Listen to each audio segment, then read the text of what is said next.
Assalamualaikum warahmatullahi wabarakatuh. Pertama sekali terima kasih kepada Ustaz di atas pencerahan yang sangat basic dan agak mudah dipahami tadi, walaupun sedikit ilmiah di sana. Saya ada dua soalan. Yang pertama sekali mengenai ulul amri minkum, iaitu menghormati dan menjadikan ulama sebagai contoh dan tempat rujukan dalam hidup kita. Seperti apa yang telah dilakukan pada pemerintahan zaman Turki Osmaniyah, di mana Sultan Murad kedua dan juga Sultan Muhammad Al-Fatih menjadikan para ulama seperti Kiai Samsudin Al-Wali sebagai pusat ataupun untuk mendapatkan pandangan dan sebagainya. Tapi kita seringkali dalam khutbah Jumaat kita diingatkan, khatib mengingatkan kita supaya kita juga menghormati pemimpin ataupun amri. Tapi pada umumnya paham masyarakat adalah uli amri itu merupakan merujuk pada pemimpin kerajaan zaman sekular. Jadi di sini kenapa tidak berterus terang menyatakan menghormati dan merujuk kepada ulama? Itu yang pertama.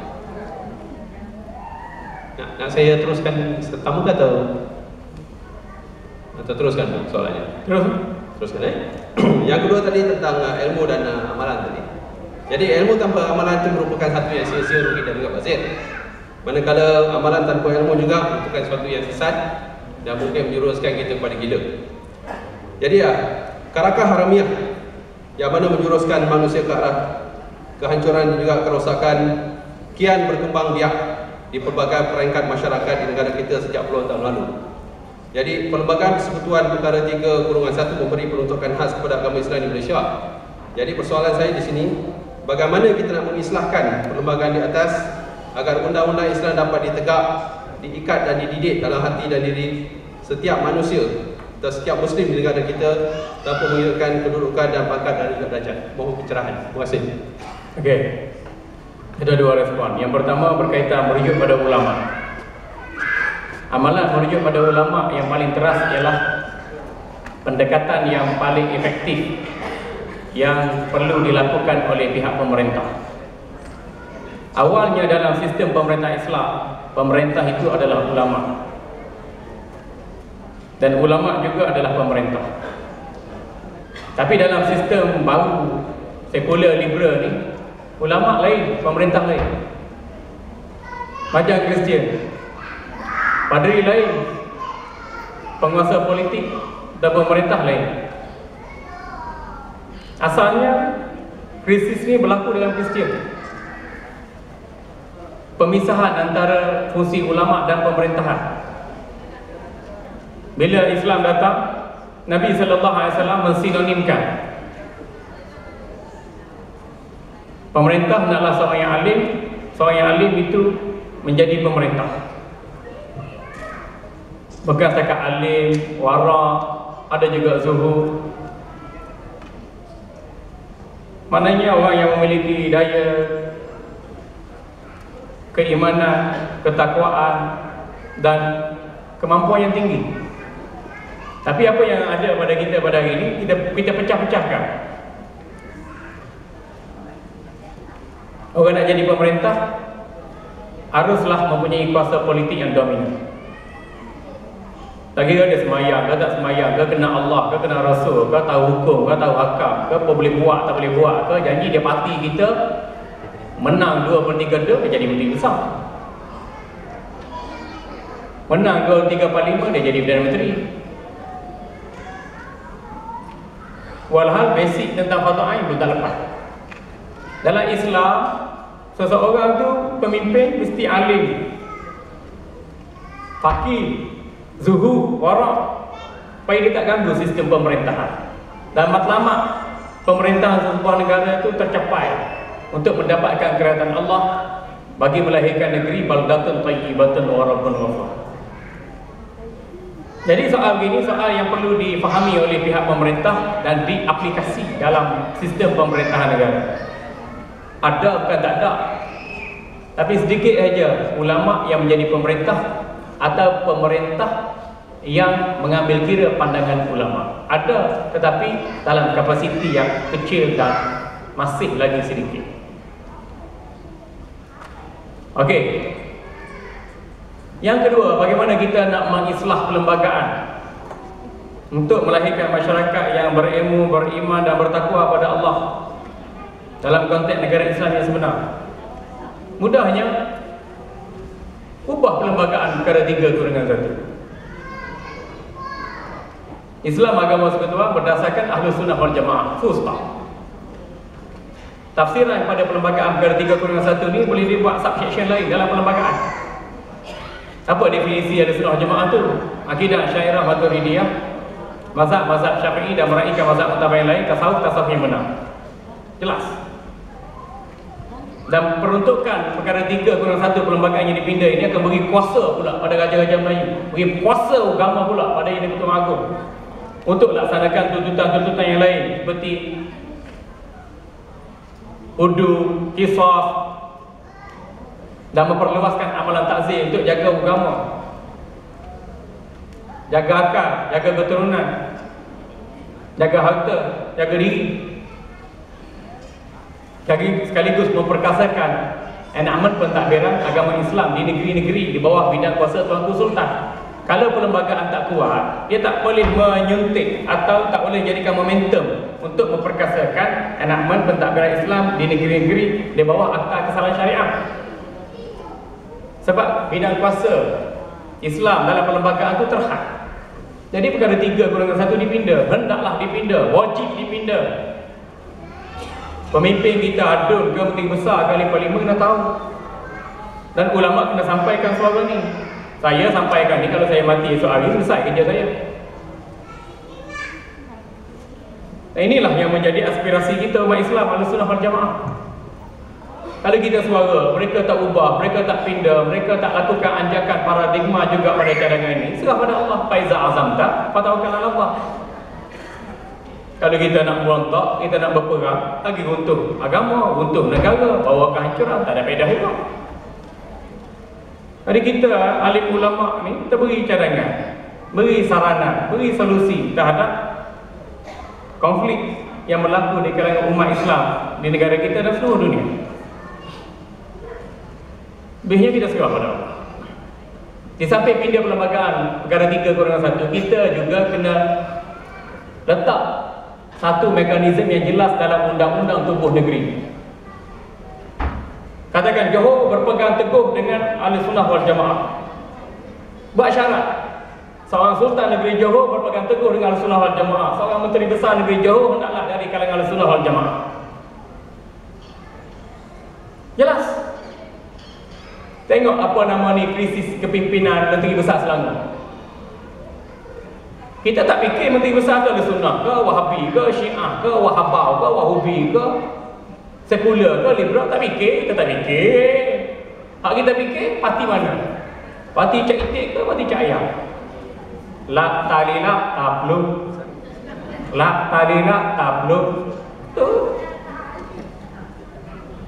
Kalau tak parti sipil, parti gerbu. Kalau tak parti Cak Itik, parti Cak Ayah, ataupun parti Cak Ansar. Lebih kurang. Padahal Melayu kita berkuasa. Bagaimana seorang menteri besar berkuasa kalau dia tak berpegang teguh pada akidah Ahlus Sunnah wal Jamaah? Bagaimana seorang raja atau sultan menaiki tahta kalau dia tak berpegang teguh pada akidah Ahlus Sunnah wal Jamaah? Bagaimana Allah nak memberi pertolongan pada negerinya, rakyatnya, bangsanya, negaranya? Ini satu kepentingan bagi kita. Negara Islam yang tak jaga identiti ni hancur porak-poranda. Tengok zaman Saddam Hussein. Saddam Hussein Ahlus Sunnah wal Jamaah tapi zalim. Mau tukar Saddam Hussein, negara Saddam Hussein yang Ahlus Sunnah wal Jamaah jadi Syiah. Saddam Hussein zalim, ada keburukannya. Bila tukar pada Syiah, hancur berkecah. Apa jadi pada Iraq, pada Syria, pada Lebanon, pada Yemen? Tapi kalau kita kekalkan Ahlus Sunnah wal Jamaah dalam undang-undang tubuh negeri, dalam perlembagaan, kita ada jaminan perundangan bagi satu badan yang tertinggi. Kita jaga agama, Allah jaga negeri kita, jaga kesuburan tanah-tanah kita, jaga perpaduan di kalangan kita, jaga keamanan kita. Inilah negeri yang berkat, baldatun thayyibatun wa rabbun ghafur. Saya cadang ni tuan-tuan, bukan untuk esok lusa, minggu depan, bulan depan, tahun depan saja. Saya cadang ni untuk 100 tahun, 1000 tahun, 2000 tahun, 3000 tahun. Biar sampai kiamat. Malaysia, negara Ahlus Sunnah wal Jamaah. Malaysia, negara Ahlus Sunnah wal Jamaah. Menteri besarnya, ketua menterinya Ahlus Sunnah wal Jamaah. Rajanya disyaratkan Ahlus Sunnah wal Jamaah. Saksikanlah wahai malaikat, saya Zamihan bin Mazin Al-Ghari telah menyampaikan. Itu respon saya.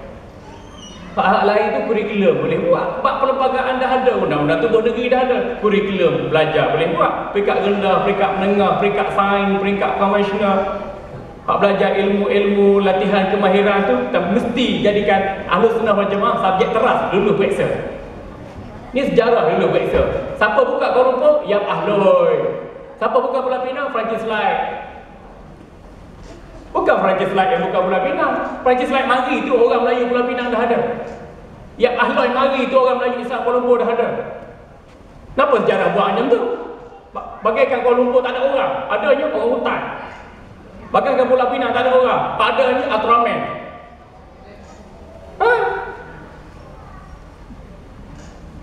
Kita belajar sejarah, sejarah mata pelajaran wajib lulus. Lepas anak kita belajar sejarah, jarah pun diselewi. Jarah pun tak betul. Tak?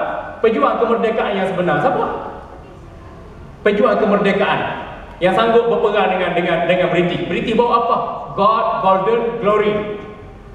British mari negara kita, bawa ajaran Kristian.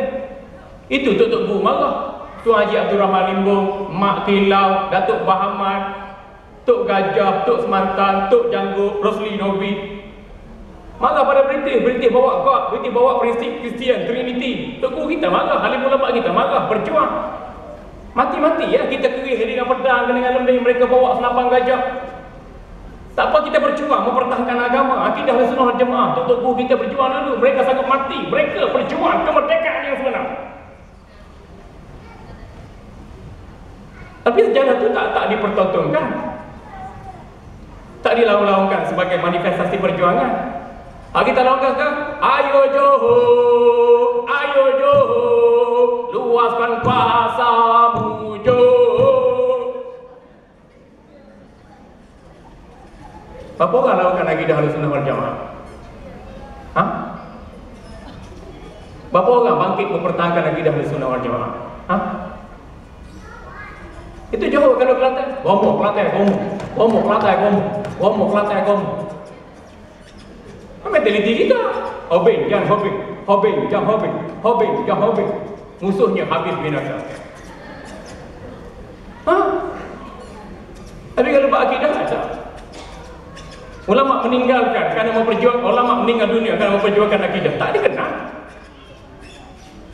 Mak kita bukan harap kenang-kenangan manusia, kita harap Allah. Kita harap Allah. Ini mudah ya, undang-undang perlembagaan persekutuan, undang-undang tubuh negeri, kurikulum pembelajaran, peringkat sekolah rendah, peringkat menengah, peringkat kolej, peringkat IPTA, wajib lulus akidah Ahlus Sunnah wal Jamaah. Ini wajib lulus bahasa Inggeris, wajib lulus wajib lulus sejarah, keluar buta sejarah. Kenapa kita tak boleh buat benda ni? Boleh buat tak? Boleh buat tak? Kita boleh buat, kita buat dia. Bukan dia buat kita buat dia.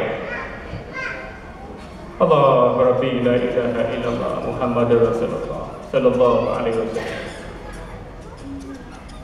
Nanti kita ni cinta ulama, baru kita dapat bimbingan, dapat panduan, dapat penghasilan, alhamdulillah. Okey? Boleh?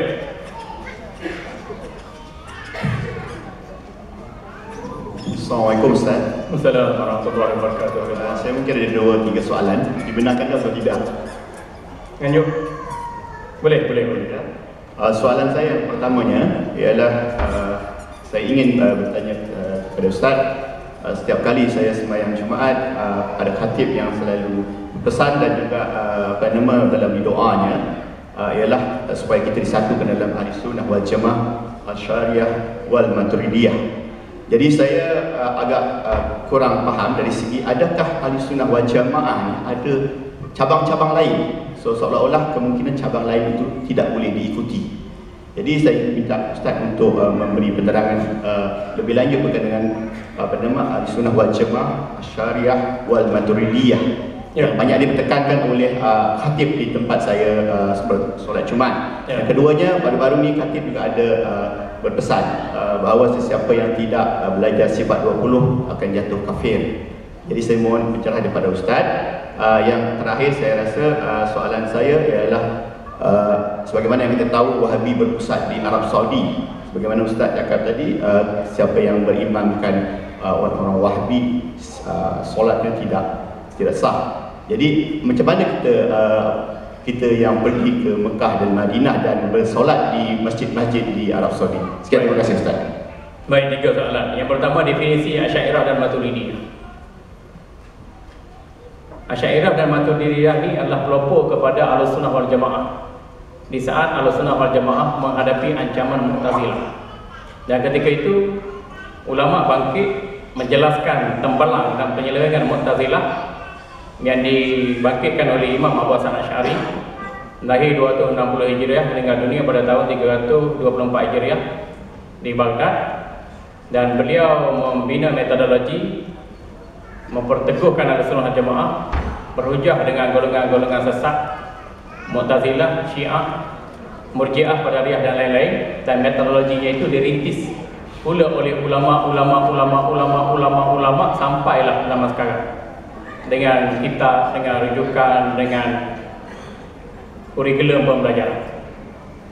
Persoalannya, adakah ada cabang lain dalam Ahlussunnah wal Jamaah?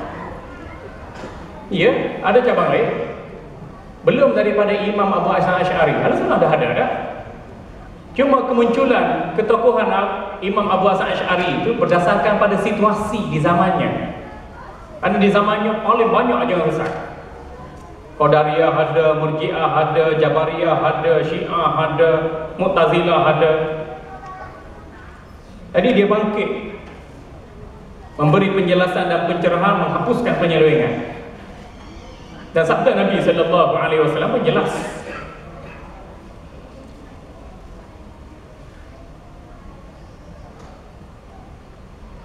La tazalu ta'ifatun min ummati zahirin 'alal haqq la yadurruhum man nawa'ahum hatta ya'ti amrullah. Akan ada di kalangan golongan umatku yang sentiasa memperjuangkan kebenaran, tidak ada kemudaratan, tak ada perjuangan kebenaran mereka jika ditentang sehingga datangnya perintah atau pertolongan daripada Allah.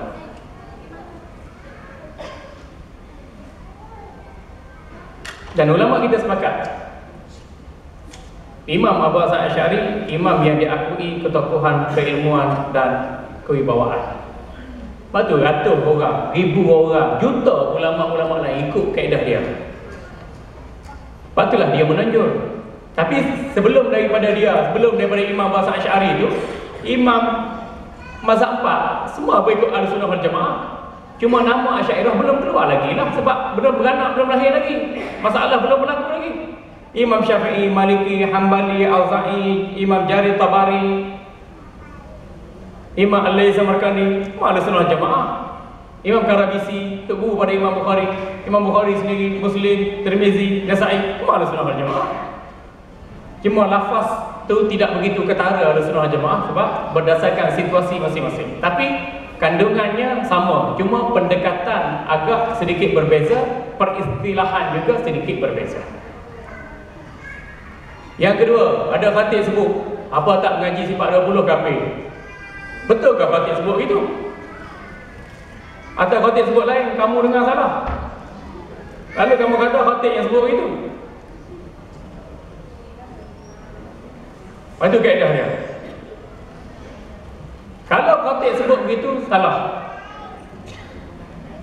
Sebab pengajian sifat 20 ni kaedah pengajian, kaedah mengaji. Allahu Akbar, Allahu Akbar. Itu kaedah mengaji. Mengaji ni banyak kaedah, banyak cara. Antaranya nak kenal Allah ikut sifat 20. Itu kaedah mengaji. Kalau kata kaedah mengaji ni tak ikut ni, kafir, itu ulasan khatib yang salah, kenyataan khatib yang salah, yang melampau hingga menjustifikasikan boleh mengkafirkan orang. Tapi kalau khatib itu kata mengaji sifat sifat Allah wajib. Itu betul. Antaranya sifat 20. Betul. Benar. Patut diikut. Kerana sifat 20 itu sifat teras bagi Allah yang disebut secara jelas dalam Quran. Seperti Allah Qadir. Kita kena terima Allah Qadir. Tak boleh engkau Allah Qadir. Engkau Allah Qadir kafir. Allah wujud. Kalau engkau Allah wujud kafir. Wujud idam baqa mukhalafat ta'ala lil hawa diqiyamu bi nafsihi wa dani ya qudra irada ilmu hayya zaman pasakala. Engkau sifat ni kafir. Adapun kaedah nak belajar sifat-sifat Allah ni, banyak kaedah. Baca ke, mengaji ke, belajar ke, kaji ke, analisa ke, buat penilaian ke, tanya ke, tu kaedah belajar. Kontennya jelas.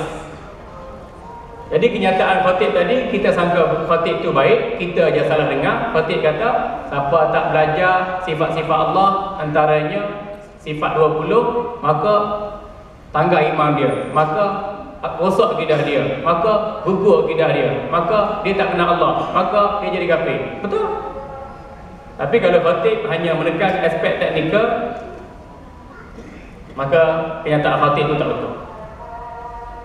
Tak boleh dia kata gitu. Betul lagi nak kaitkan pengkafiran seseorang kerana tak belajar sifat 20. Kerana pembelajaran tu kaedah, yang penting konten pembelajaran. Yang ketiga, berkait dengan Imam Mekah. Saya tak kata sembahyang belakang Imam Mekah tu tak sah. Yang katanya kamu kata gitu. Saya kata tadi, solat di belakang Imam Mujassimah tak sah. Ijma' ulama kata orang yang menjisimkan Allah tu kufur. Saya buat referen dalam kitab Farqul Bainal Firaq oleh Imam Abdul Qahir bin Tahir Al-Baghdadi. Dalam kitab At-Tazkirah Qurtubi pun sebut, Imam Qurtubi kata ulama sepakat imam yang menjisimkan Allah hukumnya kafir dan tak sah salat di belakangnya. Dalam kitab Majmu' pun sebut oleh Imam Nawawi, siapa-siapa yang telah menjisimkan Allah, dia jadi kafir dan tak sah salat di belakangnya. Imam Syafi'i pun sebut dalam kitab Ashbah wan Nazai juzuk ketiga dan keempat, nahnu la nukaffiru ahlul qiblati illa al-mujassim wa munkiru ilm al-juz'iyyah. Kita tidak boleh mengkafirkan ahli kiblat yang masih mengucap 2 kalimah syahadat salat 5 waktu, kecuali bila orang tu kata Allah tu ada tubuh badan berjisim, dan orang tu dia ingkar ilmu-ilmu yang didapati spontan dalam urusan agama. Jelas tu. Adapun di Mekah, Mekah bukan pusat Wahabi. Mekah bukan ikut Wahabi. Mekah tak ikut Wahabi. Sebab Mekah itu tempat orang itu. Cuma orang di Mekah yang ada mazhab Hanbali, ada mazhab Maliki, ada mazhab Syafi'i. Ramainya majoriti penduduk Mekah ke Madinah ke di Arab Saudi, majoriti mereka ikut mazhab Hanbali. Cumanya individu-individu, tokoh-tokoh agama tertentu yang saya sebutkan ni, nama-nama ni, dia ikut fahaman agama Hanbali tetapi Wahabi. Itu yang kita nak kena waspada. Kalau sembahyang belakang Imam Mekah, kita tak tahu dia Maliki ke, Syafi'i ke, Hanafi ke, Hanbali ke, Wahabi ke, tersangka baik sembahyang belakang dia sah. Orang puluh ribu ataupun juta musim haji ni takkan nak tanya, Tok Imam Wahabi ke? Tok Imam Syiah ke? Tok Imam mazhab apa? Syafi'i ke, Hanafi? Tak perlu usul. Kalau kita tak tahu dia, kita kenal dia, kita yakin, kita kata, ni jadi Tok Imam, ni orang baik. Takkan jadi Tok Imam, Ultraman jadi Tok Imam. Kita pun dah belakang, dia akan takbir Allahu Akbar. Kita pun Allahu Akbar. Tak perlu usul dah Maliki, Syafi'i, Hanafi, Hanbali. Kalau kita nak ambil sikap warak, kita nak usul. Kalau kita pergi luar negara, tak semestinya Mekah, Madinah, pergi Amerika ke, London ke, Afrika ke, kita nak semayang. Ni masjid Wahabi ke, masjid Syiah ke, masjid liberal ke, masjid apa? Macam Tok Imam Aminah Wadu. Aminah Wadu, mana sah? Maya Aminah Wadu. Kita nak, kalau kita dah jauh tak nampak. Kita pergi, ya ni kan Tok Imam ni, Aminah Wadu. Qadha balik solat, Pak Aminah Wadu, wanita tak sah jadi Tok Imam. Jelas bagi kita. Ni kita tak tahu, sangka baik. Sah solat. Tapi kalau kita tahu, kalau kita nak ambil sikap warak, kita usul kan, imam ni Wahabi ke, liberal ke, Syiah ke, apa ke, kita tengok tahap dia. Kalau Wahabi tahap mujassimah, tak sah salat. Kalau Wahabi tahap takfir, yang mengkafirkan kita tanpa alasan syarak yang munasabah, tak sah salat. Kalau Syiah yang mujassimah, kalau Syiah yang takfir, tak sah salat. Kalau liberal pun gitu juga. Kalau orang liberal tu jadi imam, dia anggap agama sama, maka dia kafir, tak sah salat di belakang dia. Mudah bagi kita. Satu lagi, kalau kita ragu-ragu, imamnya boleh percaya, tak boleh percaya, boleh percaya, tak boleh percaya. Nabi kata, nak mayari bukan ilama la yaribu. Tinggalkan perkara yang meragukan kamu, lakukan perkara yang meyakinkan kamu. Tinggal benda-benda syubhat, lagi selamat. Nampak? Alhamdulillah. Jangan kita tak ada ilmu, kita tak ada mekanisme yang jelas, kita berprasangka buruk pada orang. Jangan, itu satu dosa. Inna ba'da dhanni ism. Sebahagian daripada prasangka itu dosa. Okey? Itulah mudah bagi kita. Dan jangan mudah kata orang Syiah, jangan mudah kata orang Wahabi, kecuali setelah jelas kata-kata dia, perbuatan dia, akidahnya Syiah. Jelas kata-kata dia, perbuatan dia, akidahnya Wahabi. Baru kita kata dengan bukti dan keterangan yang jelas. Dan kalau kamu takut nak dikatakan Wahabi, jangan libat dengan Wahabi. Baca buku Wahabi, jangan ikut amal ibadat Wahabi, jangan pegang akidah Wahabi. Kalau kamu takut nak dikatakan sebagai Syiah, pun begitu juga. Nampak? Jelas? Alhamdulillah. Okey, kalau ada apa-apa lagi boleh kontak nombor saya ni. Nak bagi pada Ustaz Wahabi ke, Ustaz Syiah ke, Ustaz Liberal ke, bagi pada Tromeng, Batman, Romeng ke, boleh belakang. Saya tak pernah takut. Saya bahkan akidah Ahlussunnah wal Jamaah, pertahankan akidah Ahlussunnah wal Jamaah, saya tak pernah takut. Okey, tuan-tuan. Saya rasa cukup itu dulu. Kita pun dah sampai ke azan ni. Kalau boleh nak lanjut sampai asar. Tapi saya pun keletihan. Ada program di Kuching, balik petang semalam pun. Malam pun pukul tidur 2.30 pagi. Pagi tadi pun tolak sini. Pagi-pagi awal pagi. Dan Alhamdulillah sama dengan tuan-tuan. Alhamdulillah. Dan bersama dengan saya ni, saya ada bawa beberapa buku saya. Ini ajaran tajsim Wahabi. Ini perbandingan Ahlussunnah Jamaah dengan Wahabi. Ini sifat salat Nabi yang sahih, cara sembahyang Nabi yang sahih daripada takbir dengan salam. Tuan-tuan boleh dapatkan kat luar sana. Ada duit, bayar dengan harga yang tertera. Tak ada duit, boleh diskaun. Kalau tak ada duit, ambil free sajalah. Jadi saya rasa cukup sekadar itu. Mudah-mudahan Allah ampun dosa kita, rahmati kita, ampun dosa ibu bapa kita, dan makmurkan negeri kita, negara kita, pemimpin kita. Mudah-mudahan kita sentiasa dalam kerajaan Allah Subhanahu wa taala. Akhiran aku qouli hadza wa astaghfirullahal azim li wa lakum. Wabillahi taufiq wal hidayah. Wassalamualaikum warahmatullahi wabarakatuh.